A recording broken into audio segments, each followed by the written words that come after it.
Hello dear students, welcome back. So आज हम लोग कंटिन्यू करेंगे जहाँ तक हमने लास्ट टाइम पढ़ा था। Motion of a charge particle हम देख रहे थे इन अ यूनिफॉर्म मैग्नेटिक फील्ड, है ना। मैग्नेटिक फील्ड के अंदर जब मोशन आता है तो हेलिकल पाथ को फॉलो करता है। इस पर हमने न्यूमेरिकल्स भी किया था। आज उसके आगे हम लोग कंटिन्यू करेंगे। तो वीडियो में हम लोग सिर्फ और सिर्फ हम लोग का मेन फोकस होगा सारे इंपॉर्टेंट टॉपिक्स को अच्छे से देखना, उसे न्यूमेरिकल्स करना, और साथ साथ में जो इस बार रिड्यूस हो चुका है सिलेबस से, है ना, जैसे टोरॉइड है, साइक्लोट्रॉन है, उसको हम लोग स्किप करेंगे। हम लोग सिर्फ मेन टॉपिक फोकस करेंगे। और ये जो वीडियो है सोनली जो बेस्ड है, ये सिर्फ और सिर्फ सीबीएसई एग्जाम्स के लिए है, जो बोर्ड एग्जाम होने वाले हैं, ठीक है। सो स्टार्ट करते हैं। हम लोग पढ़ेंगे मोशन। हमने लास्ट में पढ़ा था motion of the charge particle in uniform magnetic field ना। अब हम पढ़ेंगे motion of charge particle in both uniform electric and magnetic field. अब की बार हमने पढ़ना है कि अब चार्ज पार्टिकल है इलेक्ट्रॉन, लेट्स से वो मूव कर रहा है विथ वेलोसिटी भी, है ना। तो एक तरफ से उसकी इलेक्ट्रिक फील्ड लग रही है, एक तरफ उसकी इलेक्ट्रिक फील्ड लग रही है ना, और एक तरफ क्या है, मैग्नेटिक फील्ड। तो देखो मैग्नेटिक फील्ड जो है वो अंदर की तरफ जा रही है, इलेक्ट्रिक फील्ड ऊपर की तरफ जा रही है, और चार्ज पार्टिकल जा रहा है। यानी कि हम देखें तो ये तीनों X Y Z axis move कर रहे हैं, वेलोसिटी और ये, ठीक है। अब अगर हम लोग बुक के अकॉर्डिंग चले, बुक के अकॉर्डिंग इलेक्ट्रिक फील्ड जो है ये आई कैप में, वेक्टर्स वाला सेम चीज। एक्स एक्सिस को हम आई कैप बोलते हैं, वाई एक्सिस को हम जे कैप बोलते हैं, और हम जेड एक्सिस को के कैप बोलते हैं, ठीक है। रिप्रेजेंटेशन है वेक्टर फॉर्म का। तो वाई एक्सिस में लेट से हमने बोला मैग्नेटिक फील्ड है, और जेड एक्सिस में हमारा वेलोसिटी। जो एनसीईआरटी बुक को अगर हम फॉलो करें तो एनसीईआरटी में यही है, ठीक है, उन्होंने यही लिया है, तो हम लोग भी यही लेके चलते हैं। तो यहाँ पे क्या है, मैग्नेटिक फील्ड ऊपर की तरफ है, लेट से मान लो ये मैग्नेटिक फील्ड है, ये जो है अंदर की तरफ, ये है वेलोसिटी ऑफ इलेक्ट्रॉन, मतलब वेलोसिटी ऑफ इलेक्ट्रॉन जो है वो अंदर की तरफ है, ठीक है। तो वेलोसिटी ऑफ इलेक्ट्रॉन ऐसे, ठीक है, ये वेलोसिटी ऑफ इलेक्ट्रॉन, और इधर क्या है, इलेक्ट्रिक फील्ड है।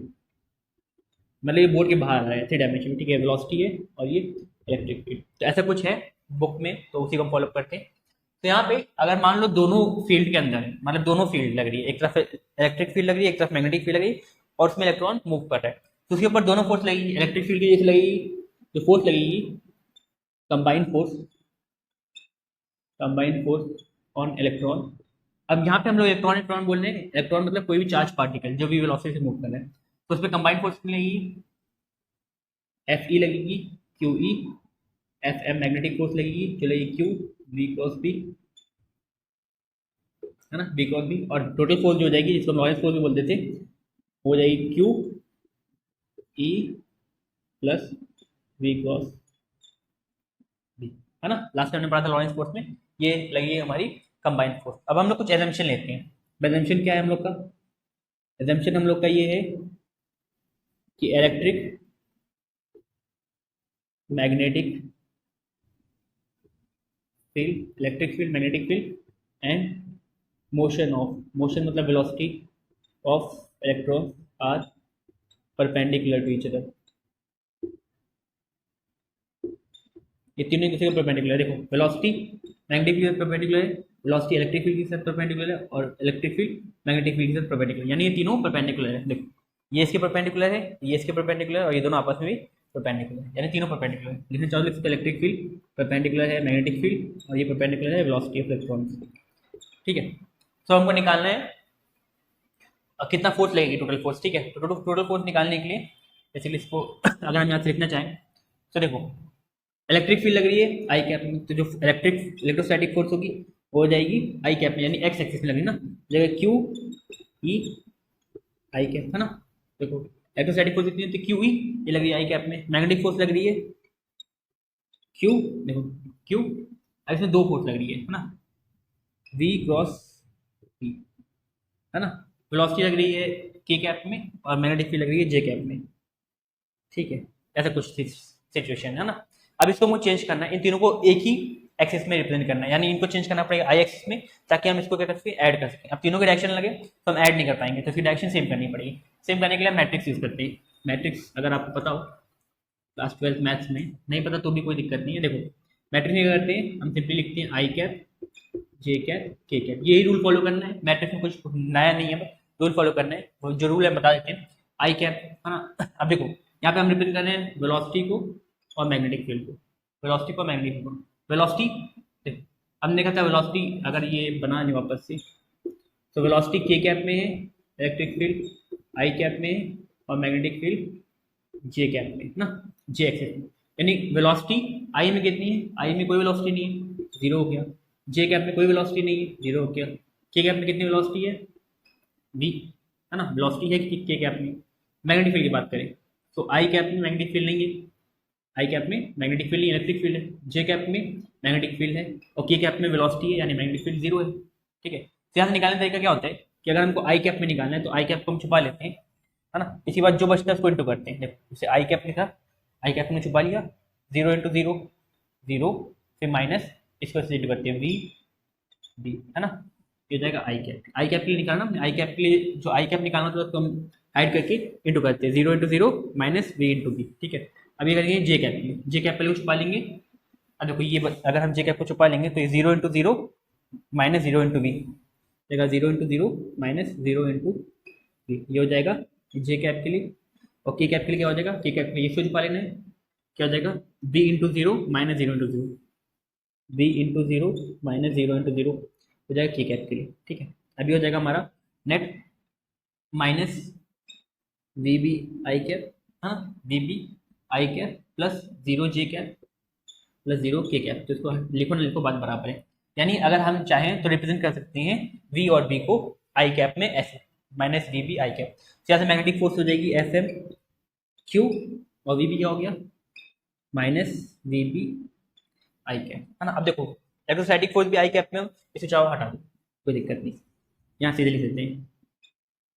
मैग्नेटिक फोर्स हो जाएगा Q we B I cap minus ना, नेगेटिव साइन आ गया। ठीक है, अब देखो यहाँ पे हम चाहें तो लिख सकते हैं इसको, देखो अब टोटल फोर्स हो जाएगी, टोटल कंबाइंड फोर्स, दोनों फोर्स को मिला दें तो कितनी हो जाएगी, नेट हो जाएगी electrostatic force plus magnetic force. Electrostatic force कितनी निकली, Q E I cap plus minus Q we B I cap, दोनों आई कैप है तो सिंपली प्लस हो जाएंगे, यानी दोनों की डायरेक्शन एक्स एक्सिस के लॉन्ग होगी। ठीक है, इसको हमने चेंज किया, कन्वर्ट किया एक्स एक्सिस में, इसका रिजल्टेंट निकाला, यानी इसकी अगर हम चेंज करें आई कैप में तो कितना होगा इसकी वैल्यू वी क्रॉस बी की, तो ये जाएगा माइनस वी बी आई। ठीक है, तो ये हम लोग का निकल गया। अभी प्लस माइनस माइनस हो जाएगा तो ये जाएगा q E minus Q we B, और ये आई कैप में दोनों को आई कैप। और फाइनली फोर्स जो हो जाएगी क्यू कॉमन ले लो बाहर, E minus we B I cap जगह में फोर्स। ठीक है, तो आगे फोर्स है ना। अब मान लो हमको इसी के आगे का कंटिन्यू करना है। ठीक है, उसको मिटा देते हैं, समझ में आ गया होगा कैसे होगा, मैट्रिक्स वाला मेथड हमने फॉलो किया।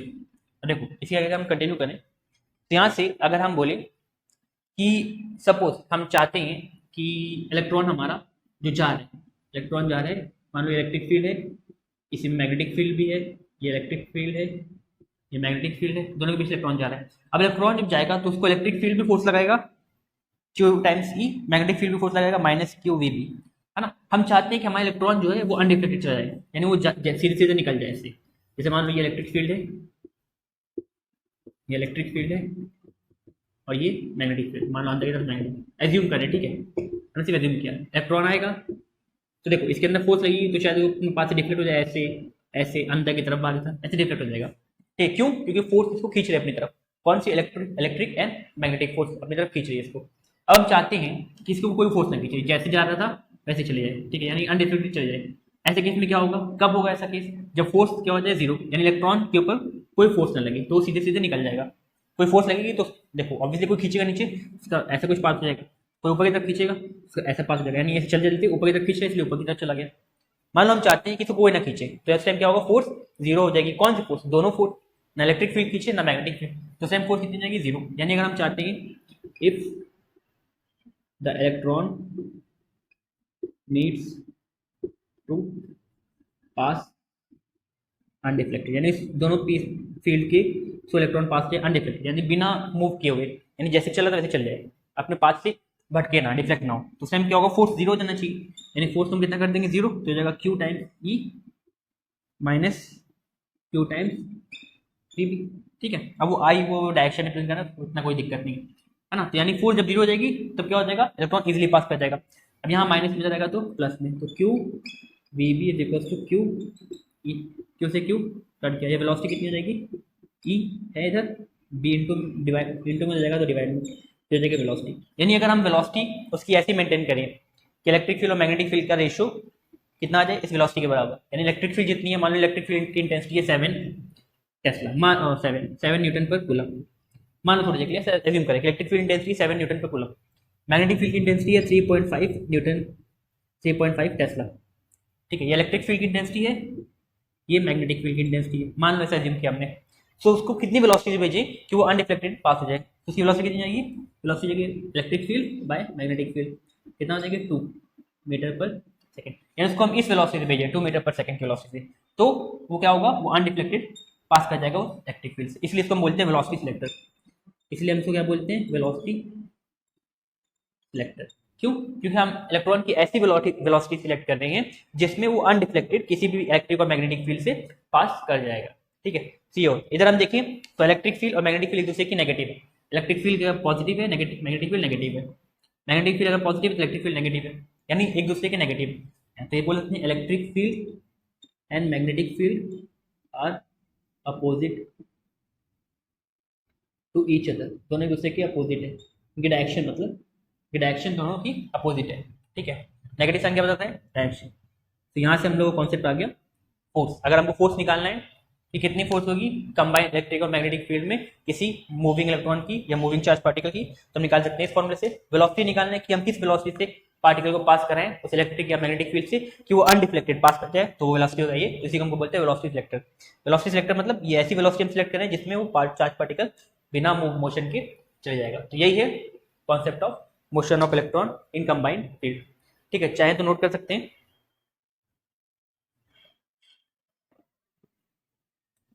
इसके बाद आता है मैग्नेटिक फील्ड इंटेंसिटी। हमने मैग्नेटिक फील्ड निकालना सीख लिया, कितना होता है मैग्नेटिक फील्ड, ठीक है, किस डायरेक्शन में होता है मैग्नेटिक फील्ड, मैग्नेटिक फील्ड किस किस चीज़ों की वजह से प्रोड्यूस होता है, चाहे वो वायर हो या जो भी हो, है ना, चार्ज कंडक्टर हो, या उस पर कितनी फोर्स लगती है हमने सीख लिया। मगर बात आती है कि मैग्नेटिक फील्ड की इंटेंसिटी कितनी होगी, यानी हम बोल रहे हैं कि एक कोई चार्ज वायर है जिसमें करंट बह रहा है, यानी करंट कैरिंग वायर है, वो अपने आसपास मैग्नेटिक फील्ड बनाती है। अब कितना स्ट्रॉन्ग मैग्नेटिक फील्ड बनाती है ये कौन बताएगा। क्वेश्चन आता है कि जैसे मान लो ये चार्ज वायर है, दिस इज चार्ज वायर, इसका छोटा सा एलिमेंट है डीएल, देखिए छोटा सा एलिमेंट है डीएल, ठीक है ना। हमने बोला इस ये क्यों इससे करंट फ्लो कर रही है, आई अमाउंट करंट, है ना। और हमको बताया था ओस्टेड ने अपने एक्सपेरिमेंट में, current carrying wire produces magnetic field, है ना। इसके अंदर करंट जा रही है और ये वायर है, ये मैग्नेटिक फील्ड क्रिएट कर रही है। चलो पॉइंट पी पे ये मैग्नेटिक फील्ड क्रिएट कर रही है, जो कि पॉइंट पी आर डिस्टेंस दूर है। तो आर डिस्टेंस दूर एक पॉइंट पी है जिसपे मैग्नेटिक फील्ड क्रिएट कर रही है ना, जिसपे मैग्नेटिक फील्ड क्रिएट कर रही है। अब मैग्नेटिक फील्ड कितना स्ट्रॉन्ग है या कितना वीक है या उसकी इंटेंसिटी कितनी है, ये कौन बताएगा। तो यहाँ पे आता है bio Savart's law, Biot Savart's law, ये हमको बताता है intensity of the magnetic field, है ना, कितनी स्ट्रॉन्ग मैग्नेटिक फील्ड होगी। तो ये क्या करता है, it derives the relation between electric current and magnetic field intensity, यानी कितनी स्ट्रॉन्ग मैग्नेटिक फील्ड होगी, जितना ज़्यादा करंट होगा ज़्यादा स्ट्रॉन्ग मैग्नेटिक फील्ड होगी, है ना, ठीक है। तो जनरल सी बात है, मगर खाली सिर्फ करंट से मैग्नेटिक फील्ड इंटेंसिटी का फर्क पड़ता है। यानी अगर हमने बोला करंट कैरिंग वायर है, इससे हमने 3 एम्पीयर करंट फ्लो कराई, एक और करंट कैरिंग वायर है, इससे हमने 100 एम्पीयर करंट फ्लो कराई, है ना। सो इसी मैग्नेटिक फील्ड स्ट्रॉन्ग होगी, ठीक है, इसी मैग्नेटिक फील्ड स्ट्रॉन्ग होगी, इसी मैग्नेटिक फील्ड वीक होगी। मगर मान लो इससे हमने 1 सेंटीमीटर दूर पे एक पॉइंट लिया P, और इससे हमने 1 मीटर दूर एक पॉइंट लिया P2, तो दोनों की मैग्नेटिक फील्ड क्या जरूरी है स्टिल इसकी मैग्नेटिक फील्ड ज़्यादा हो। अब देखो डिस्टेंस बढ़ गया, मैग्नेटिक फील्ड क्या होगी, कम हो जाएगी। आई मीन जैसे चार्ज वायर है, ये वायर है, इससे मैग्नेटिक फील्ड इंटेंसिटी यहाँ पे क्या होगी, ज़्यादा स्ट्रॉन्ग होगी, दूर जाओगे तो कम हो जाएगी। यानी कि दूर कोई मैग्नेटिक सप्लांस होगा उसको कम खींचेगा, पास वाले को ज़्यादा खींचेगा। तो खाली करंट से ही नहीं होता, मतलब यहाँ पे डिस्टेंस भी हो जाता है, एलिमेंट की लेंथ कितनी है ना, एंगल कितना बन रहा है, बहुत सारे फैक्टर्स होते हैं। तो उस सबको रिलेट किया हमको बायो सेवर्ट्स लॉ ने। तो ये बताता है मैग्नेटिक फील्ड की इंटेंसिटी, कितनी स्ट्रॉन्गर मैग्नेटिक फील्ड होगी, कितनी वीकर मैग्नेटिक फील्ड होगा। तो ये बताता है इट स्टेट्स दैट, ये लॉ ये बोलता है the strength of the magnetic field जो बन रही है उसकी स्ट्रेंथ कोई भी पॉइंट पे at any point P point पे कोई मैग्नेटिक फील्ड बन रही है जो कि आर डिस्टेंस दूर है, उस पर जो मैग्नेटिक फील्ड की इंटेंसिटी होगी, स्ट्रेंथ होगा मैग्नेटिक फील्ड का, इज डायरेक्टली प्रोपोर्शनल टू, ये डायरेक्टली प्रोपोर्शनल होता है। अब देखो इन्होंने एक्सपेरिमेंट किया और उन्होंने बताया किसी प्रोपोर्शनल होता है। पहला इन्होंने बोला the amount of current flowing, जो अमाउंट ऑफ करंट फ्लो कर रही है लेट्स से आई, है ना, डायरेक्टली प्रोपोर्शनल होता है आई के। सेकेंड, इसके बाद उन्होंने बोला the length of the element, जो एलिमेंट हमने कंसिडर किया है डीएल, उसकी लेंथ कितनी, यानी लेंथ ऑफ द वायर, कितनी लंबी वायर को हम कंसिडर कर रहे हैं, इतनी छोटी सी वायर ले रहे हैं तो ये कम इलेक्ट्रिक फील्ड बनाएंगे, बड़ी वायर और ज़्यादा, और लंबी वायर और ज़्यादा, तो लेंथ पे भी डिपेंड करते हैं। तीसरा, is inversely proportional to, inversely proportional होता है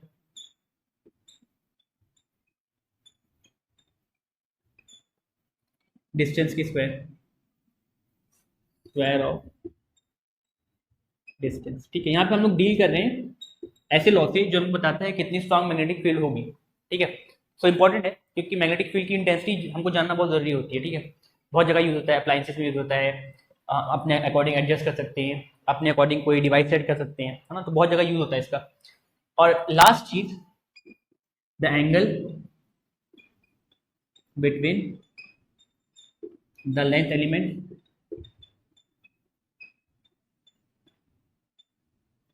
and the distance of the point, यानी जिस पॉइंट पे निकालना है हमको इलेक्ट्रिक फील्ड, उसका डिस्टेंस और लेंथ, देखो लेंथ एलिमेंट ये, इसके बीच का एंगल भी मैटर करता है। हमको एंगल जब भी लेना है तो याद रखना, जो लेंथ एलिमेंट है डीएल, उसके और आर डिस्टेंस के बीच का ही एंगल मेजर करना है। ठीक है, इस पॉइंट का एंगल से हमको मतलब नहीं है, जैसे मान लो यहाँ पे एंगल दिया है θ1, तो इससे मतलब नहीं है हमको मतलब है कि ये एलिमेंट और डिस्टेंस कितना एंगल बना रहा है।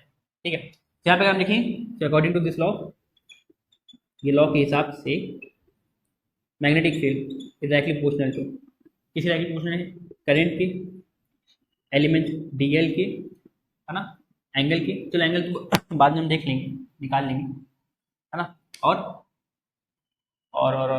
इनवर्सली प्रोपोर्शनल है स्क्वायर ऑफ डिस्टेंस, यहाँ पे डिस्टेंस आर है तो आर के स्क्वायर, है ना। अब प्रोपोर्शनलिटी हटाते हैं तो एक कॉन्स्टेंट आ जाता है, तो प्रोपोर्शनलिटी हटाएंगे तो एक कॉन्स्टेंट आ जाएगा, यहाँ पे कॉन्स्टेंट आता है म्यू नॉट बाई 4 पाई।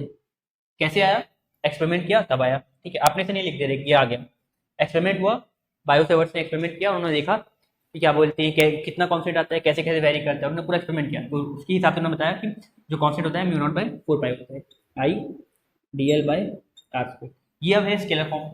ठीक है, इसको अगर हम चेंज करना चाहें वेक्टर फॉर्म को स्केलर फॉर्म में, तो ऊपर आगे लगा सकते हैं वेक्टर फॉर्म में आर वेक्टर। ठीक है, आर क्या, ये हो जाता है डायरेक्शन, तो ये हो गया मैग्नीट्यूड, मतलब जो मैग्नेटिक फील्ड है उसका मैग्नीट्यूड, और ये डायरेक्शन। जैसे मान लो अगर हमको बताना होता है कि फोर्स एक वेक्टर क्वांटिटी है, अगर फोर्स को लिखना है, फोर्स वेक्टर क्वांटिटीज क्या होती है, जिनके पास मैग्नीट्यूड होता है, तो इसका मैग्नीट्यूड कैसे रिप्रेजेंट करते हैं। ठीक है, और डायरेक्शन को हम रिप्रेजेंट करते हैं यूनिट वेक्टर से, है ना, कैप के फॉर्म में। ठीक है, तो ये बताता है डायरेक्शन। ठीक है, अब यहाँ पे वही चीज़ हमने अप्लाई की, ये क्या है मैग्नीट्यूड, कितना स्ट्रॉन्ग मैग्नेटिक फील्ड होगा, और ये क्या है उसकी डायरेक्शन बता रहे हैं। डायरेक्शन बताने के लिए हम इसको और चाहे तो सिंपली लिख सकते हैं D P is equal to mu not by 4 pi I D L into R vector by R square into, देखो अभी ऊपर भी आर नीचे भी आ रहे हैं, ऊपर नीचे आर से इंटू करेंगे कोई फर्क पड़ेगा ही नहीं क्योंकि कट जाएगा अल्टीमेटली, है ना। यहाँ पे क्या है, ये बन जाएगा आर क्यूब, इसी को हम आगे लिखना चाहें तो लिख सकते हैं D B is equal to mu naught upon 4 pi I D L by R cube into R vector. अब जो ये होता है, ये भी देखो लेंथ वेक्टर है, ये डिस्टेंस वेक्टर है, दोनों वेक्टर है, इसका सम क्या होगा, मैग्नेटिक फील्ड की वेक्टर क्वांटिटी, दो वेक्टर क्वांटिटी से वेक्टर क्वांटिटी बन रही है, तो हम क्या लिखते हैं, कौन सा एंगल आता है, साइन थीटा, क्या जाएगा I D L R sine theta. By R Q. अब यहाँ चाहो तो काट सकते हो, तो अब हम लोग को आंसर आ गया, तो ये आर स्क्वायर बच जाएगा। तो डी बी कितना हो जाएगा, mu not by 4 pi I D L sine theta divide by R square. ठीक है, तो यहाँ जनरल फॉर्मूला बन जाता है, ये हमारा जनरल फॉर्मूला है, जिससे हम क्या कर सकते हैं, किसी भी मैग्नेटिक फील्ड की इंटेंसिटी निकाल सकते हैं पी पॉइंट आर डिस्टेंस दूर यूजिंग ये फॉर्मूला। ठीक है, तो क्या करता है, मैग्नेटिक फील्ड इंटेंसिटी निकालता है। डायरेक्शन भाई हम यूज कर लेंगे राइट हैंड रूल अपना, और डायरेक्शन निकाल लेंगे मैग्नेटिक फील्ड का। ठीक है, तो ये है बायो सेवर्ट्स लॉ। ये किस लिए यूज होता है, ये हमको बताता है कि मैग्नेटिक फील्ड की इंटेंसिटी कितनी होगी किसी भी पॉइंट आर डिस्टेंस दूर पे, या कितने भी किसी भी पॉइंट पे, अगर हमको मैग्नेटिक फील्ड की इंटेंसिटी निकालना है। हमको ये सब पता है। आई क्या होता है, करंट, आई होता है करंट, आई हो जाएगा करंट, डीएल हो जाएगा लेंथ एलिमेंट, यानी कितना वायर दिया उसने, 3 मीटर वायर दिया, 4 मीटर वायर, 2 मीटर वायर। ठीक है, थीटा हो जाएगा angle between L and R, यानी लेंथ वेक्टर और डिस्टेंस के बीच का जो एंगल होगा उसको थीटा बोलेंगे। याद रखना ये चीज़। उसके बाद म्यू नॉट बाय 4 पाई होता है कांस्टेंट, इसकी होती है 10⁻⁷।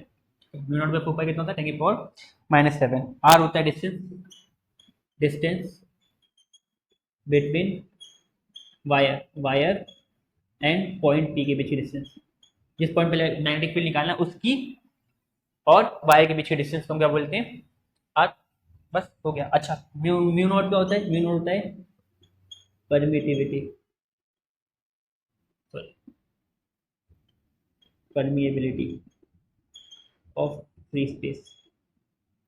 जिस जगह, जैसे कोई मीडियम है, अब हम वायर को किसी मीडियम में डाल, जैसे इस वायर को हमने डाल दिया एक पानी के अंदर, तो वहाँ की परमिएबिलिटी अलग होगी। इस वायर को हमने स्पेस में रखा, वहाँ की परमिएबिलिटी अलग होगी। यानी मीडियम चेंज करने से जो मैग्नेटिक फील्ड है वो भी चेंज हो जाएगा, बिकॉज कोई मीडियम होगा जो मैग्नेटिक फील्ड को इजीली फैलने देगा, कोई मीडियम होगा जो उसको कंप्रेस करेगा, रोकने की कोशिश करेगा ना। तो मीडियम को भी इन्वॉल्व होना जरूरी है। तो म्यू नॉट जो हम ये जो फॉर्मूला निकाली एयर के लिए, म्यू नॉट 4 पाई एयर के लिए होता है 10⁻⁷। ठीक है, कोई दूसरा मीडियम देगा क्वेश्चन में तो आपको वैल्यू दे देगा कांस्टेंट की। ठीक है, बाकी नहीं देगा क्वेश्चन में तो आपको ये यूज करना है। तो यही है बायो सेवर्ट्स लॉ। अब हम लोग पढ़ने जा रहे हैं magnetic field, magnetic field due to a current carrying wire. एक तार है जिसमें से बिजली बह रही है, आई मीन करंट फ्लो कर रहा है, तो उससे कुछ पॉइंट दूर पी पे, जो कि डिस्टेंस आर क्या ए ले लेते हैं, ए डिस्टेंस दूर है पॉइंट, उस पर कितनी मैग्नेटिक फील्ड क्रिएट होगी, आई। ठीक है ना, वही सेम चीज निकालेंगे। ठीक है, तो यहाँ पे देखो, लेट्स से हमने बोला बायो सेवर्ट्स लॉ वाले ही यूज करेंगे हम लोग, बायो सेवर्ट्स लॉ को यूज करके निकालेंगे। तो हमने बोला लेट्स से यहाँ पे हमने L distance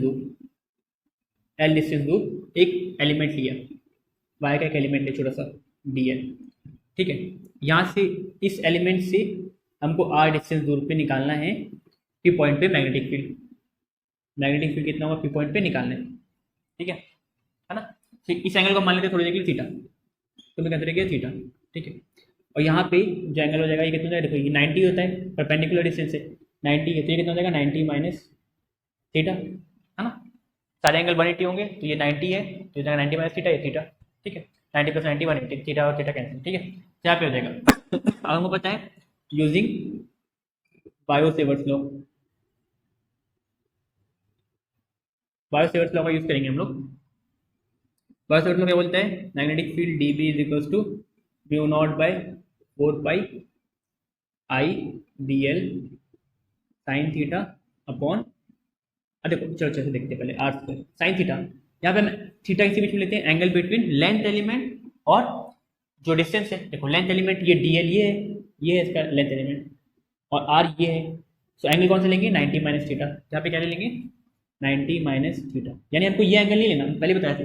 bio Savart's law क्या बोलते हैं कि वायर में हमको कौन सा एंगल लेना है, जो डीएल वाला है, डीएल वाला ये है, और जो डिस्टेंस आर उसके बीच में लेते हैं। तो यहाँ पे डिस्टेंस कौन सा है, एंगल कौन सा है, 90 माइनस थीटा। ठीक है, क्या हम लिख सकते हैं, डी बी हो जाएगा mu not by 4 pi I D L sine theta का क्या हो जाएगा, cos theta, sine 90 minus theta equal cos theta upon R. अब डिस्टेंस कितना हो जाएगा, आर, यहाँ से निकाल सकते आर कितना हो जाएगा। देखो आर क्वेश्चन में हमको ना ये वायर में हम छोटे छोटे एलिमेंट ले रहे हैं, यहाँ यहाँ यहाँ यहाँ यहाँ। अब एलिमेंट कभी हमने यहाँ लिया, ठीक है, ये एलिमेंट लिया डीएल, एक बार हमने यहाँ लिया डीएल, तो डीएल बहुत सारे एलिमेंट्स है ना, तो यहाँ पे इसमें देखो ये एंगल, ये डिस्टेंस आर हो जाएगी, तो ये डिस्टेंस आर हो जाएगी। देखो आर पहले यहाँ इतनी थी, जब एलिमेंट इतना हो जाएगा तो आर इतनी हो जाएगी, एलिमेंट इतना हो जाएगा आर इतनी हो जाएगी, एलिमेंट इतना होगा आर इतनी, यानी आर चेंज करते रहेगा। और हमको ऐसा कोई फैक्टर चाहिए जो चेंज ना करे। ये क्वेश्चन में थोड़ा देगा कि इतने पॉइंट पे इतनी लेंथ है, इतने पॉइंट पे इतनी लेंथ है, इतने पॉइंट पे इतनी लेंथ है, वो हमको नहीं देगा। हमको एक कौन फैक्टर चाहिए, देखो जिस पॉइंट पे हमको निकालना है मैग्नेटिक फील्ड और वायर, इसके बीच का डिस्टेंस सेम रहेगा। तो अगर हम इसको चेंज करना चाहें, आर को हम चेंज कर दे ए के टर्म में, तो हमारा काम बन जाएगा। देखो यहाँ पे अगर हम करें, ये ट्रायंगल है, ये वाला ट्रायंगल हम नोटिस करते हैं, इसका नाम देते हैं ओ ए पी। तो ओ ए पी ट्रायंगल देखो, इसमें अगर हम देखें ए को चेंज करना है, आर को चेंज करना है के टर्म में, तो ये हाइपोटेनस, ये है बेस, तो कॉस थीटा होता है बी बाय एच, हाइपोटेनस और बेस के बीच में रिलेशन निकल जाएगा। अब कॉस थीटा देखो, ये थीटा क्या होगा, बी बाय एच, बी है ए, एच है आर, हो जाएगा ए बाय आर, यहाँ से आर हो जाएगा ए बाय कॉस थीटा, तो यहाँ से हम आर की जगह लिख सकते हैं ए बाय कॉस थीटा, तो हो जाएगा ए बाय कॉस थीटा का स्क्वायर, क्योंकि आर का स्क्वायर है, तो हो जाएगा ए बाय कॉस थीटा का स्क्वायर। तो डी बी हो जाएगा magnetic field mu not by 4 pi, cos square ऊपर चला जाएगा, हो जाएगा I D L cos square theta into cos theta by A square. ठीक है, देखो ये कॉस स्क्वायर थीटा डिवाइड के डिवाइड में ऊपर जाकर मल्टीप्लाई हो जाएगा, यहाँ पे कॉस थीटा पहले से था, तो ये कॉस थीटा ये वाला है, और ये कॉस स्क्वायर थीटा ऊपर चला गया। ठीक है, अब डीएल एलिमेंट को भी चेंज करना है, डीएल एलिमेंट। अब यहाँ पे देखो, यहाँ पे अगर हम लेंथ और ए के बीच में रिलेशन निकालें, क्योंकि लेंथ भी देखो चेंज हुआ, डीएल एलिमेंट यहाँ है तो लेंथ नहीं है, लेंथ ही हो जाएगी। ठीक है, लेंथ ही हो जाएगी। अगर एलिमेंट यहाँ पे है तो ये लेंथ ही हो जाएगी, एलिमेंट यहाँ पे लेंथ हो जाएगी, लेंथ भी चेंज करनी है बार बार, तो हमको क्या चाहिए, ऐसा वेक्टर जो चेंज ना करे। ठीक है, तो यहाँ पे ए अगेन, ए और लेंथ, ए और एल के बीच में कोई डिस्टेंस है, परपेंडिकुलर और बेस में क्या होता है, टेन थीटा, टेन थीटा होता है P by B, perpendicular by base. यहाँ से परपेंडिकुलर कितना है एल और बेस है ए, तो यहाँ से एल कितना हो जाएगा, एल हो जाएगा, देखो ए डिवाइड में हो जाएगा तो मल्टीप्लाई ए टेन थीटा। यहाँ से इसका डिफरेंशिएशन करें D L by D theta, D L by D theta, because हमको एल तो चाहिए नहीं, हमको यहाँ पे क्या चाहिए डी एल, तो यहाँ पे हम डी एल करेंगे डिफरेंशिएशन डी थीटा के टर्म में, जगह ए टेन थीटा का डिफरेंशिएशन सेक्स स्क्वायर थीटा, यहाँ डी थीटा डिवाइड में हो जाएगा तो मल्टीप्लाई में, तो डी एल हो जाएगा a sec square theta d theta, है ना, क्या से डी लीजिएगा, तो डी पी हो जाएगा mu not by 4 pi I, D l क्या हो गया a sec square theta cos square theta cos theta upon a square into d theta. देखो आई वैसे ही है, कॉस स्क्वायर और कॉस थीटा वैसे ही है, देखो a sec square d theta यहाँ से डाल दिया, डी एल की जगह डी एल हट गया, यहाँ से ए और ए स्क्वायर कट गया, तो डी पी फाइनली आ गया mu naught by 4 pi I, sex square और कॉस, सेक्स स्क्वायर और कॉस स्क्वायर एक दूसरे के उल्टे होते हैं। ठीक है, कॉस स्क्वायर है ना, सेक्स स्क्वायर कॉस स्क्वायर एक दूसरे के उल्टे होते हैं, तो कट गया, है ना, यहाँ पे कट गया, सेक्स स्क्वायर जो होता है ये होता है 1 बाय कॉस स्क्वायर, यहाँ पे अगर हम 1 बाय कॉस स्क्वायर लिखें, कॉस स्क्वायर कट जाएगा। ठीक है, तो यहाँ पे आ गया i cos theta d theta by a. अब इसे इंटीग्रेशन कर देते हैं, कहाँ से कहाँ तक, हमको कहाँ तक चाहिए, वाई की लेंथ देखो ऊपर भी वेरी करी नीचे भी वेरी कर रही है, वाई की लेंथ का देखो, तो देखो थीटा ऊपर भी वेरी कर रहा है नीचे भी वेरी कर रहा है। अगर हमको लेंथ एलिमेंट चाहिए डीएल, अगर हम थीटा को इतना मान लेंगे तो यहाँ एलिमेंट आ जाएगा, थीटा को इतना मान लेंगे एलिमेंट यहाँ आ जाएगा, थीटा को इतना मान लेंगे एलिमेंट यहाँ, यानी वायर में हम ऊपर और नीचे इंटीग्रेट कर देंगे तो एलिमेंट सारे में इंटीग्रेट हो जाएगा लेंथ ऑफ वायर के लिए। ऊपर वाले एंगल को हम अल्फा मान लेते हैं, नीचे वाले एंगल को बीटा मान लेते हैं। ठीक है, अब क्लॉक वाइज है, देखो ये एंगल घूम रहा है क्लॉक वाइज और ये घूम रहा है anti clock wise, clock wise positive होगा, एंटी क्लॉक वाइज नेगेटिव हो जाएगा, जो मानना है। तो हम अल्फा माने पॉजिटिव और बीटा को मान लिए माइनस, क्लॉकवाइज तो हमने पॉजिटिव माना, डायरेक्शन आपके ऊपर है किधर से मान ली, तो अल्फा पॉजिटिव ऊपर हमने माना, नेगेटिव नीचे हो गया। ठीक है, तो इसको हम इंटीग्रेट कर देंगे, इंटीग्रेटिंग बोथ साइड्स फ्रॉम, इसको हम इंटीग्रेट कर देंगे सिंगली, और यहाँ पे जगह right hand side, right hand side from कहाँ से कहाँ तक करें, minus beta two L, minus beta देखो ये बीटा माइनस बीटा यहाँ पे होगा, बीटा देखो यहाँ पे माइनस बीटा, अब माइनस बीटा से जा रहे हैं कहाँ तक अल्फा तक, माइनस बीटा से जा रहे हैं अल्फा, देखो यहाँ पे है जब माइनस बीटा में तो यार एलिमेंट कवर हो रहा है, देखो जैसे ऊपर जा रहे हैं वैसे एलिमेंट सारे कवर होते जा रहे हैं, तो इंटीग्रेट कर देंगे तो सारी वायर का आ जाएगा। अभी हमारे किसके लिए, छोटे से एलिमेंट के लिए, देखो ये था छोटे से एलिमेंट डीएल के लिए, छोटी सी मैग्नेटिक फील्ड डीबी, मतलब अगर हमको पूरे के लिए चाहिए तो हमको इसको पूरा करना पड़ेगा, तो जगह integration of dB equals to mu not by 4 pi integration कहाँ से कहाँ तक, माइनस बीटा से अल्फा तक i cos theta d theta by a, ठीक है। तो इसका इंटीग्रेशन हो जाएगा, डी बी का इंटीग्रेशन हो जाएगा, इधर मिटा के लिए सीखते हैं इसको, थोड़ा सा डालते हैं। यहाँ पे अगर हम देखें, यहाँ पे डी बी का इंटीग्रेशन हो गया B is equals to mu naught 4 pi constant है, तो mu not by 4 pi constant है, आई बाय ए कॉन्स्टेंट है, आई बाय ए कॉन्स्टेंट है। यहाँ बच्चा कॉस थीटा, कॉस थीटा का डिफिनेशन क्या होता है, साइन थीटा, साइन थीटा, ठीक है। कहाँ से कहाँ तक, माइनस बीटा से लेके अल्फा तक, ठीक है। क्या आ जाएगा, B is equals to mu not by 4 pi I by A sine, sorry sine, पहले हम डालेंगे अल्फा फिर माइनस साइन माइनस बीटा, ठीक है। अब यहाँ तक हम लिख लिए B is equals to mu not by 4 pi I by a. अब देखो यहाँ पे साइन अल्फा वैसे ही रहेगा, minus minus plus plus sine beta. तो आ गया मैग्नेटिक फील्ड किसी भी वायर के लिए, है ना, फाइनाइट। अब देखो ये जो है ना फाइनाइट के लिए,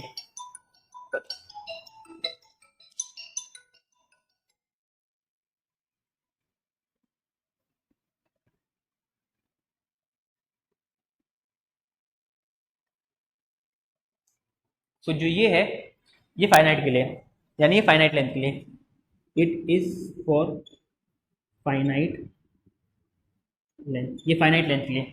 क्यों, क्योंकि यहाँ पे देखो थीटा थोड़ा सा वेरी कर रहे हैं, थीटा कहाँ से कहाँ तक वेरी कर रहे हैं, यहाँ से तक। अगर हम बोले इनफाइनाइट वायर है, हमने कंसिडर किया इनफाइनाइट वायर, मतलब कोई वायर इनफाइनाइट है ना, इस पॉइंट पे निकालना है, अब इनफाइनाइट वायर है। अब देखो ये डिस्टेंस इसके लिए ये क्या हो गया, इनफाइनाइट हो गया, यानी बहुत लंबी तार है। तो आप ये एंगल देखो कितना बढ़ेगा, इतना इतना एंगल बढ़ा रहे, देखो हम एंगल बढ़ा रहे हैं, तो एंगल एक टाइम एंगल कितना बढ़ा है, देखो स्ट्रेट हो जा रहे हैं। फाइनली अगर इसको निकालना है तो एंगल कितना हो जाएगा, 90 डिग्री। कोई भी इनफाइनाइट वायर होगा, जैसे इनफाइनाइट वायर है, तो हमको ऊपर तक देखेंगे ना, कोई चीज इनफाइनाइट वेल्डिंग होगी तो ऊपर देखेंगे हमारा एंगल 90 डिग्री होता है, यानी हम लोग अपने एंगल ऑफ साइड से कितना ऊपर देखेंगे, 90 डिग्री। यहाँ पे इसके लिए क्या हो जाएगा, 90 डिग्री बन जाएगा। तो ये दोनों एंगल कितना हो जाएगा, 90 90, ऊपर भी 90 नीचे भी 90। जब हम इनफाइनाइट के लिए बात करते हैं, यहाँ लिख देते हैं फॉर इनफाइनाइट वायर, कोई इनफाइनाइट वायर है, ठीक है। इनफाइनाइट वायर के लिए दोनों एंगल कितना हो गया, 90 90। तो यहाँ पे बी कितना हो जाएगा, बी हो जाएगा mu not by 4 pi I by ए, और दोनों एंगल कितना हो गया, 90 90, क्योंकि इनफाइनाइट वायर के क्या होता है, अल्फा बीटा दोनों कितना होता है, 90 डिग्री, अल्फा बीटा दोनों 90 डिग्री। यहाँ पे देखेंगे sine 90 plus sine 90, sine 90 is 1 1 plus 1 2, तो बी हो जाएगा mu naught 2 I by 4 pi A, तो जाएगा हमारा इनफाइनाइट वायर, ठीक है। तो ये है, इस पे क्वेश्चन बहुत सारे आते हैं एग्जाम में, आपकी इवन बुक में भी बहुत सारे क्वेश्चन दिए हुए हैं एक्सरसाइज में, चाहे तो लगा सकते हैं। क्वेश्चन आते हैं, डेरिवेशन बहुत ज़्यादा इंपॉर्टेंट नहीं है, फिर भी हाँ थोड़ा सा एक बार याद रखेंगे तो ठीक है। बाकी नहीं याद होता है तो बायो सेवर्ट्स लॉ के बाद एक और लॉ है, ठीक है। सो बायो सेवर्ट्स लॉ के बाद एक और लॉ है, एम्पियर सर्किट लॉ, अगर उसमें भी इसका डेरिवेशन कर सकते हैं using ampere circuit law, ampere circuit law का भी यूज करके हम इसका डेरिवेशन कर सकते हैं, मगर याद रहेगा तो ठीक है। बाकी क्वेश्चन इसमें करने के लिए फॉर्मूला याद रखना है, ये फॉर्मूला है फॉर फाइनाइट लेंथ, यानी कोई वायर फिक्स है उसकी लेंथ फिक्स है, कोई वायर जिसकी बहुत लंबी है इनफाइनाइट, तो उसके लिए फॉर्मूला, दोनों फॉर्मूला याद रखना है। फॉर्मूला तो याद होना चाहिए, बाकी डेरिवेशन याद रखेंगे तो बढ़िया। जैसे देखिए ये क्वेश्चन है, और लॉन्ग सोलेनोइड वायर, आपकी एनसीईआरटी बुक का है, एक्सरसाइज का क्वेश्चन है 4.2, सेकंड क्वेश्चन ही है, a long straight wire carries a current of 35 ampere. तो एक वायर है, उसमें कितना करंट जा रहा है, 35 एम्पियर का, ठीक है। तो आई दिया है 35 एम्पियर, अब एम्पियर में है करंट तो चेंज करने की जरूरत नहीं है। What is the magnitude of magnetic field, यानी हमको मैग्नेटिक फील्ड की मैग्नीट्यूड बतानी है कितनी है, ठीक है। At a point 20 centimetre from the wire, 20 centimetre दूर, यानी आर दिया है, डिस्टेंस जिस पॉइंट पे बताना होता है उसके डिस्टेंस को क्या बोलते हैं, आर ना, कितना दिया है 20 सेंटीमीटर, तो 20 सेंटीमीटर चेंज करना पड़ेगा मीटर में, है ना, जगह 20/100, एक दूसरे में करके जगह 2 × 10⁻⁻1 मीटर, ठीक है। अब बाकी देखो यहाँ पे कोई एंगल का जिक्र नहीं किया उन्होंने कि कितने एंगल पे निकालना है या कितना एंगल पे बन रहा है वो पॉइंट, है ना, पॉइंट से कितना एंगल पे जा रहा है, एंगल की बात नहीं की। और यहाँ पे मेंशन भी किया लॉन्ग स्ट्रेट वायर, लॉन्ग मतलब ये बहुत लंबी वायर है, यानी यहाँ पे कौन सी बात हो रही है, फाइनाइट की इनफाइनाइट। फाइनाइट में एंगल भी मेंशन करता है और बोलता भी फाइनाइट वायर है, और यहाँ पे ऐसा कुछ बोला भी नहीं है और ना एंगल मेंशन किया है, यहाँ पे किसी बात हो रही है इनफाइनाइट वायर की। तो इनफाइनाइट वायर की लंबी इनफाइनाइट वायर के लिए जो फॉर्मूला हो जाता है वो जाता है B is equal to mu not by 4 pi I by A into 2, ये होता है। ठीक है, अब म्यू नॉट बाय 4 पाई की वैल्यू मुझे पता ही है, 10⁻⁻⁷ टू करंट कितना दिया है आई 35 एम्पियर डिवाइड बाय ये म्यू नॉट बाय 4 पाई की वैल्यू है 10⁻⁷, ठीक है, टू आई ए, ये क्या होता है डिस्टेंस बिटवीन वो पॉइंट है ना, कितना डिस्टेंस दिया है 2 इंटू 10⁻⁻1, यहाँ से 2 से 2 कट गया, -1 ऊपर जाएगा तो +1 तो जाएगा 35 इंटू 10 की पावर, देखो -7 था तो -1 ऊपर जाएगा +1, प्लस माइनस माइनस 7 में से 1 गया 6 एंड साइन नेगेटिव, ठीक है, ये आ गया। इसको और चार्ज लिख सकते हैं 3.5 इंटू 10 की पावर -5, एक पॉइंट हमने इधर शिफ्ट किया, पावर एक बढ़ गई यानी -5 हो गई। यहाँ पे क्या होगा यूनिट टेस्ला, क्योंकि यहाँ पे हम क्या निकालें मैग्नेटिक फील्ड, मैग्नेटिक फील्ड की यूनिट क्या होती है टेस्ला। तो देखो ऐसे जो क्वेश्चन है आपको बुक में ही है, ठीक है, और ऐसे जो क्वेश्चन बनते भी हैं इसलिए समझ लें इसको। सो अगला क्वेश्चन 4.3 बुक का ही एनसीईआरटी एक्सरसाइज का, a long straight wire in the horizontal plane carries a current of 50 ampere from north to south. तो ये एक वायर है, डायरेक्शन तो याद ही होगी, ऊपर होता है नॉर्थ इंडिया, नीचे होता है साउथ इंडिया, है ना, अपना गुजरात लेफ्ट है वेस्ट इंडिया पे, एंड ये है north east right side Arunachal Pradesh वगैरह, ठीक है। तो डायरेक्शन याद रखने का तरीका है मैप ऑफ इंडिया का सी नॉर्थ साउथ ईस्ट वेस्ट, है ना। तो करंट कहाँ से बह रही है 50 एम्पियर की करंट बह रही है फ्रॉम नॉर्थ टू साउथ, यानी नॉर्थ से साउथ की तरफ बह रही है करंट 50 एम्पियर की, ठीक है। Give the magnitude and direction of B, यानी आपको मैग्नेटिक फील्ड की मैग्नीट्यूड बताना है और डायरेक्शन बताना है 2.5 मीटर ईस्ट, यानी यहाँ से ईस्ट की तरफ 2.5 मीटर, ईस्ट की तरफ 2.5 मीटर, ठीक है। मैग्नीट्यूड निकालना आसान है, आई 50 एम्पियर, एक डिस्टेंस दिया है 2.5 मीटर, है ना, मीटर में सॉरी लिखा नहीं यहाँ पे 2.5 मीटर, ठीक है, मीटर में दिया है, एंड और कुछ बस, ठीक है। फॉर्मूला लगाना है क्योंकि ये इनफाइनाइट वायर है, long straight wire infinite wire, तो यहाँ पे जो फॉर्मूला होता है मैग्नेटिक फील्ड का वो जाएगा B is equals to mu not by 4 pi two i upon a, यहाँ से म्यू नॉट बाय 4 पाई होता है 10 की पावर -7, क्योंकि इसने बोला है मीडियम की कोई बात की नहीं है, तो मीडियम में बात नहीं की तो हम लोग कंसिडर कर देंगे कहाँ हो रहा है एक्सपेरिमेंट एयर में, यानी एयर में ये सब सारा का सारा खेल हो रहा है, ठीक है। टू आई कितना है करंट 50 एम्पियर, ए डिस्टेंस दिया है 2.5 मीटर में, तो ठीक है ना, यहाँ से 2.5 और 50 कट जाएगा 2.5 सॉरी 10 सा 20, है ना, 2.5 टू द 5 हाँ 10, ठीक है, ये 20 हो गया, तो 2 इंटू 20 40 इंटू 10 की पावर -7, तो हम लिखना चाहे तो लिखते 4 इंटू 10 की पावर -6 टेस्ला, ये आ गया मैग्नीट्यूड। अब डायरेक्शन की बात करें, डायरेक्शन हम कैसे निकालते हैं, राइट हैंड रूल, देखो करंट की डायरेक्शन हमको यहाँ पे मैग्नेटिक फील्ड निकालना है, मैग्नेटिक फील्ड के लिए हम थंब रूल यूज करते हैं, ठीक है, और अगर मैग्नेटिक फोर्स निकालना होता तो उसके लिए फिर वो वेलोसिटी वाला है वो कर लेते हैं, यहाँ मैग्नेटिक फील्ड निकालना आसान है।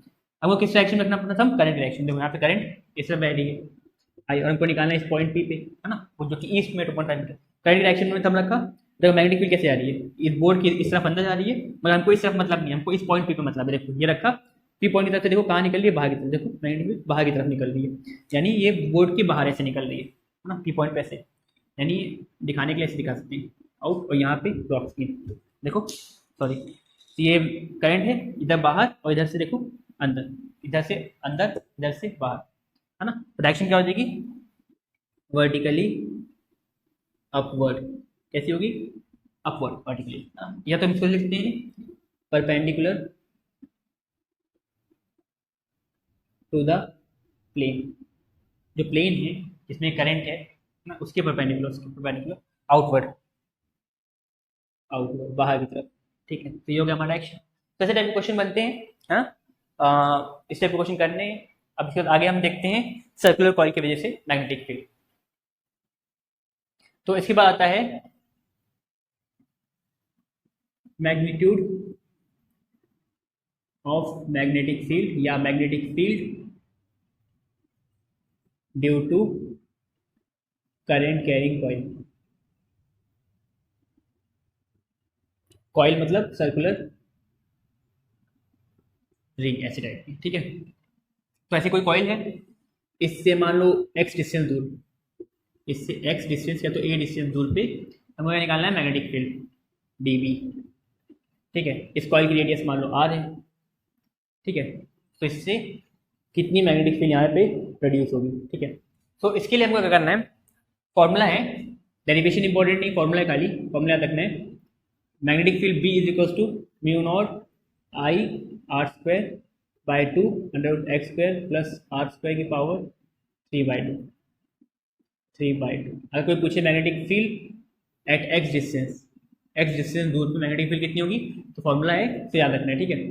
अगर बोलेगा सेंटर पे कितनी है, एट सेंटर, सेंटर पे कितनी होती है मैग्नेटिक फील्ड सेंटर पे एक्स की वैल्यू कितनी हो जाएगी, एक्स सेंटर पे हो जाएगा 0, अगर इसको हम एक्स को 0 कर दें सेंटर पे आ जाएंगे, तो एट द सेंटर यानी एक्स की वैल्यू जब 0 होगी तो मैग्नेटिक फील्ड कितनी हो जाएगी, mu not I R square, x की वैल्यू 0 होगी तो 2 आर स्क्वायर की पावर 3/2, यहाँ से 2 और 2 कट जाएगा, ये आ जाएगा 2r³ है ना, ये आ जाएगा 2r³, यहाँ से r³ और r² कट जाएगा, नीचे आप बचे हो जाएगा म्यू नॉट I/2r। जब भी हमको सेंटर पे निकालना है मैग्नेटिक फील्ड है ना, किसी भी करंट कैरिंग कॉइल की वजह से, तो हो जाएगा फॉर्मूला म्यू नॉट I/2r, ठीक है। सेंटर पे अगर निकालना है, मान लो कॉइल में n नंबर ऑफ टर्न से, अगर मान लो ये एक कॉइल नहीं है, 1 2 3 4 5 6 7 8 बहुत सारी coils, n number of turn, जहाँ पे n मल्टीप्लाई कर देंगे, यहाँ पे भी n मल्टीप्लाई कर देंगे, n नंबर ऑफ कॉइल्स है, ठीक है। फॉर्मूला में अगर मान लो कोई डिफरेंट शेप कॉइल, कोई सर्कुलर नहीं, पूरी पूरी डिफरेंट शेप की है, ठीक है। जैसे मान लो सेमी सर्कुलर हो सकती है या क्वार्टर शेप में हो सकती है ना, जैसे मान लो ये शेप है, ऐसी शेप की हो या ऐसी शेप की, यानी पूरी कॉइल ना हो, आधी कॉइल हो, ठीक है। तो उसी केस में क्या करते हैं, जैसे मैग्नेटिक फील्ड निकालते हैं, B is equal to mu naught I/4πr into जाई, जो होता है डिफरेंट शेप कॉइल। जैसे मान लो यहाँ पे जाई क्या होगा, इसका एंगल, कितना एंगल बना रही है जाई, सेंट्रल एंगल, सेंटर में कितना एंगल बन रहा है, ठीक है। तो ये हो जाएगा जाई। तो ये फॉर्मूला है, इसको याद रखना है, इस पर क्वेश्चन बनते हैं, जैसे भी कुछ क्वेश्चन ट्राई करते हैं तो थोड़ा क्लियर हो जाएगा कॉन्सेप्ट। जैसे ये क्वेश्चन दिया है, circular coil consisting of 100 turns each of radius 8 centimetre carry the current. देखो सेंटर पे निकालना है हमको magnetic field at the centre of the coil, ठीक है। तो सेंटर पे निकालने का फॉर्मूला मैंने ड्राइव किया था, लिख भी दिया आपके लिए। तो बी सेंटर पे कितना होता है, B is equal to N mu naught I/2r। देखो यहाँ पे n टर्न्स इसने बोला है, इधर 100 टर्न्स, यानी n कितना दिया है, 100 दिया है। म्यू नॉट कितना होता है, म्यू नॉट बाई 4 पाई होता है 10 की पावर -7, है ना। यहाँ से देखो म्यू नॉट चाहिए हमको, तो यहाँ 4 पाई है नहीं, तो म्यू नॉट कितना हो जाएगा, ये 4 पाई, म्यू नॉट बाई 4 पाई होता है 10 की -7, 4 पाई डिवाइड में हो जाएगा तो मल्टीप्लाई में, तो 4 पाई इंटू 10 की पावर -7, ये हो जाएगा म्यू नॉट की वैल्यू।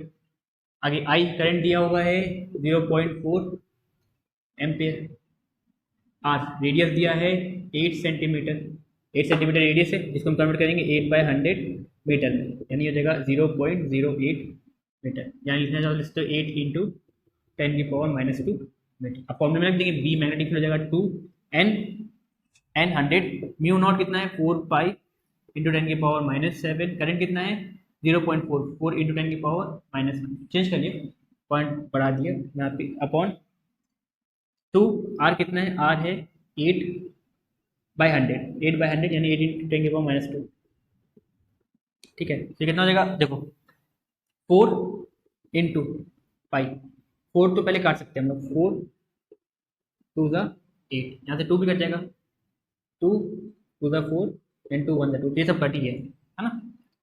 क्या बचा 100, पाई पाई होता है 3.14 इंटू 10 की पावर -7 -1 माइनस प्लस -8, और ये हो जाएगा 10 की पावर 100 को 10 की पावर 2, हो जाएगा +2, ये -2 पर जाएगा तो +2, बस। हाँ पाई 10 की -7 -8 +2 हाँ ठीक है, ये हो जाएगा इतना, ये हो जाएगा 3.14 इंटू 10 की पावर -4 + 4 -8 + 4 -4, ठीक है। निकालना मैग्नेटिक फील्ड, इसकी यूनिट होती है टेस्ला। तो देखो आगे कैसे क्वेश्चन आते हैं, बस आपको फॉर्मूला याद रखना है, फॉर्मूला बेस्ड क्वेश्चन आते हैं सर्कुलर कॉइल पे। तो जब डिफरेंट शेप कॉइल है तो ये होगा, और जब सेंटर पे निकालना तो ये, तो और डिफरेंट शेप कॉइल के आपके क्वेश्चन मिल जाएंगे, बुक में लिखे हैं एग्जाम्पल्स में, चाहे तो कर सकते हैं। तो बस आज का इतना ही, नेक्स्ट वीडियो में लोग पढ़ेंगे एम्पियर सर्किट लॉ, और उसके बाद फिर एप्लीकेशन देखेंगे उसका कि कैसे